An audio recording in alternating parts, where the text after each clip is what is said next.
2025 yil 10-dekabrda davlatimiz rahbari tomonidan imzolangan farmonga muvofiq joriy yilning 1-aprel sanasidan boshlab bir qator tovarlar va xizmatlar uchun naqd pulsiz hisob-kitob amaliyoti joriy etildi.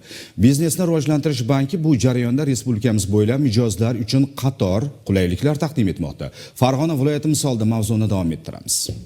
1-2 aprel kunlari notariuslarda 5 ta oldi-sotdi shartnomalari, shundan 2 ta avtomobil va 3 ta ko'chmas mulk oldi-sotdi shartnomalari rasmiylashtirildi. Yangi tizimga muvofiq endilikda 25 million so'mdan ortiq tovarlar va xizmatlar uchun to'lovlar avtotransport vositalari va uy-joy oldi-sottisi naqd pulsiz amalga oshiriladi. Bu xarid jarayonida firibgarlik holatlarining oldini olishda yaxshi yechim bo'lishi kutilmoqda. Shuningdek, yoqilg'i quyish shoxobchalarida neft-gaz mahsulotlarini sotish va elektromobillarni quvvatlashda ham plastik kartalar orqali to'lov amal qiladi. Biznesni rivojlantirish banki yurtdoshlarimizga qulaylik yaratish maqsadida o'z mijozi bo'lgan xizmat ko'rsatuvchilar ofislarining har biriga bank mutaxassisini joylashtirgan bo'lib, oldi-sotdi va xarid jarayonlarida iste'molchilarga ko'maklashmoqda. 1-2 aprel holatiga ko'ra escrow tizimi orqali allaqachon 29 ta amaliyot muvaffaqiyatli amalga oshirilgan. Jarayon ketyapti hozir. Fuqarolarga tushuntirish qiyin bo'lyapti, lekin biznesni rivojlantirish banki xodimlari biz bilan birgalikda fuqarolarga shu jarayonni, shu nizomda tushuntirishda juda katta yordam berishyapti.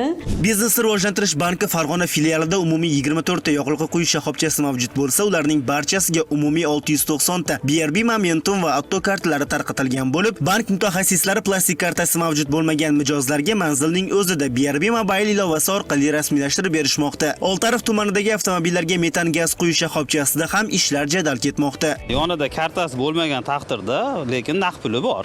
Bu holatda biznesni rivojlantirish banki Moment kartalarimizdan foydalangan holda shoxobchani o'zida har bitta shoxobchaga o'rnatilgan infokioskалari, bankomatlar orqali kartaga pul tushirib, yoqilg'isini quyib, joyida muammosini, masalasini hal qilib chiqib ketishi mumkin. Keluvdi gaz quygani naqd pulga biz plastika deyishdi. Chiqib ketib turgan joyimda biznesni rivojlantirish bank xodimlari bor ekan, mana rahmat, darrov plastik kartochkani mana qilib beramiz deyishdi. Biznesni rivojlantirish bankining bu kabi tadbirlari nafaqat markazga yaqin hududlarda, balki undan 40 kilometr uzoqlikda joylashgan Yozyovon tumanida ham amalga oshirilmoqda. Jumladan tumanda joylashgan elektromobillarni quvvatlash va benzin quyish shoxobchasida yurtdoshlarimiz bank xizmatlaridan faol foydalanishmoqda. Ular bank xodimlarining joylarda xizmat ko'rsatayotgani mijozlarning vaqtini tejayotganini ta'kidlashmoqda. Biznesni rivojlantirish banki xodimlari bizga kelib, amaliy yordam berib, bugunning o'zida 5 ta fuqaroga plastik rasmiylashtirib berishdi. Naqd pulga quymas ekansizlar deb qaytib ketishmayapti. Yoqilg'i shoxobchasiga kirsam, naqd pulga quyilmayapti.